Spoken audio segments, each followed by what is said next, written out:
Abdul Metalibi, bia ime, ishte ngritur me natë dhe kishte shkuar në Qabe. Ishte dita e pare javës, ishte hënë. Dhe javë për javë aty mbashin e mbledhjet e Paris, ku bisedoj për halët, për problemet e qytetit.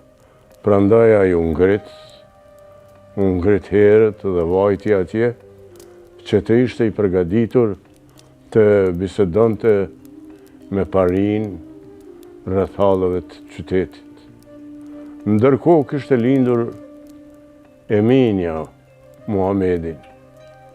Dhe shërbëtorja saj vajti me njëherë për të dhënë lajmin e gëzuar të shtëpia Abdul Metalibit, por nuk e gjeti aty. I thanë se ishte në Qabe. Ajo vajti në Qabe dhe hyni në mesin e Paris dhe u afrua te Abdul Metalibi. Dhe ja thanë vesh lajmin e gëzuar. Qehra e Abdul Metalibit u kfjell. Ai u gëzua shumë. U ngrit dhe me njerë shkoj në shtëpinë e Abdullahut. Dhe atje po rene ti, Eminin, se si endej në përdhom me foshtin ndërduar dhe u habet. Se kur kishte lindur, pse ishte ngritur reja e ti, e bia Abdullahit ta shpejt. E mori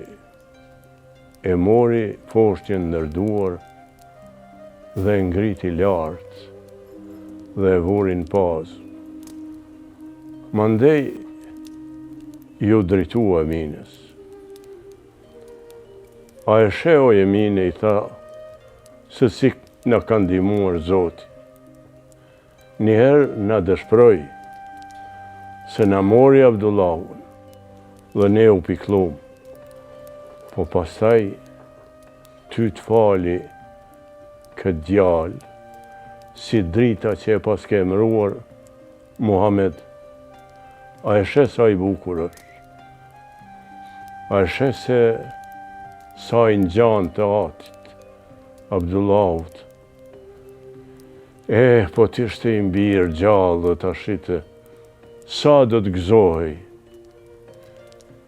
Pra, turoj lindjen e djalit, turoj jetë të gjatë dhe u rrit bashkë me ty. Eminia e përmalluar ju drejtua vjerrit saj dhe i tha, edhe ty Zotit ka gëzuar, ta ka marrë një djalë dhe të ka pikluar, po të ka dhuruar një nip, Muhamedin, dhe ky është djali yt. Pra, Zoti e ka ditur se Muhamedi e ka një gjysh i cili kujdeset për te. Kështu që Muhamedi ishte amanet i Abdul Mutalibit. Në ato vite ka qenë si zakon në Mekë, që pas lindjes së foshnjeve kanë ardhur gratë nga fshati, edhe i kanë marrë fëmijët e vegjël dhe i kanë rritur në fshat, për shkak se në fshat ajri ka qenë ma i pastër, po dhe gjuha në për fshatra atëherë është fol gjuha shumë e kulluar, jo si në qytetin e Mekës. Atë vit do të erdhen që kishte lind Muhamedi, erdhen shumë gra dhe u shpërndan në për qytet për të gjetur ndonjë foshnje, për të marrë me vete dhe për të arritur, sepse kur i kthenin, ato merrnin shpërblime bukur të larta, shpërblime bukur të mira. Kështu që kaloi një kohë dhe të gjitha gratë gjeten nga një fortje. Një gru me emrin Halime ishte jo shëndetshme. Edhe njerëzit kur e shihnin, thoshin si t'ja japim kësaj fortjen për të arritur kur nuk ka shëndet mirë. Pra, a do të mundet me ushqy me gji si duhet. Dhe Halimja mbet në një qoshe pa marrë as një foshnje. I thanë se është edhe një gru që e ka një djalë të vogël, po ai djali është jetim dhe ajo pak u ndal. Nuk dëshiron të ta merrte se jetimin e dinte se kush do të pagunte për jetimin. Prandaj do të thotë mbeti në një qosh. Në atë kohë në rrugë kaloi Abdul Mutalibi, i cili e kishte njohur Eminen, edhe i pa e Halimen, e kishte njohur Halimen, dhe i pa se gra tjera kishin gjetur fortjen, edhe kjo jo. A i tha, Halime, ngritu dhe eja me mu. Edhe shkoj në shpinë e Abdullahit, aty gjeti Eminen, e gjetin fortjen Muhamedin. Eminja pak u të mëru, si do ta ushqente kjo grua e jo e shëndetshme, birin tim dhe po nuk mund të fliste e përballë Abdul Mutalibit. Dhe ja lshoi fortjen ndërduar Halimes. Foshnja qau. Halimja për ta qetësuar e nxori gjinin dhe ja dha. Po u habit se nga gjiri saj kulloj gjithë qumsh, edhe u habit nga i erdhi gjitha i qumsh.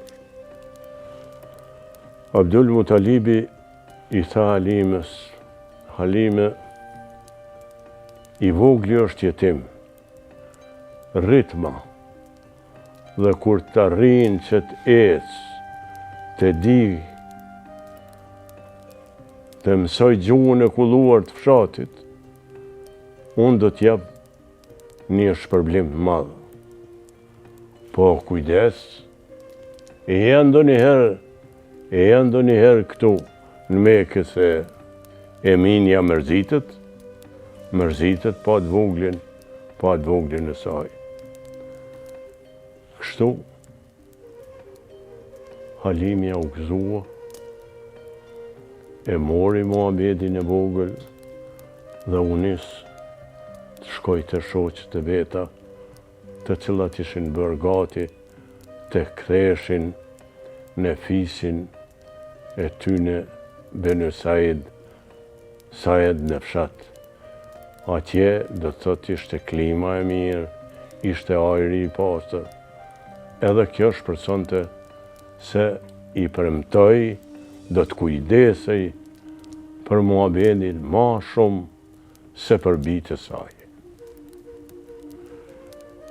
Kjo ishte një pjesë e foshnjërisë së Muhamedit. Po ne ditën tjetër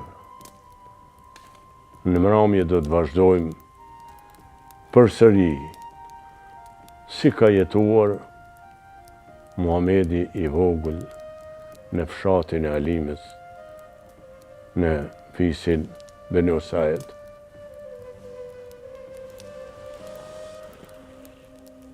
Pra, tash mund ngritesh, të shkosh edhe të pushosh, bija ime.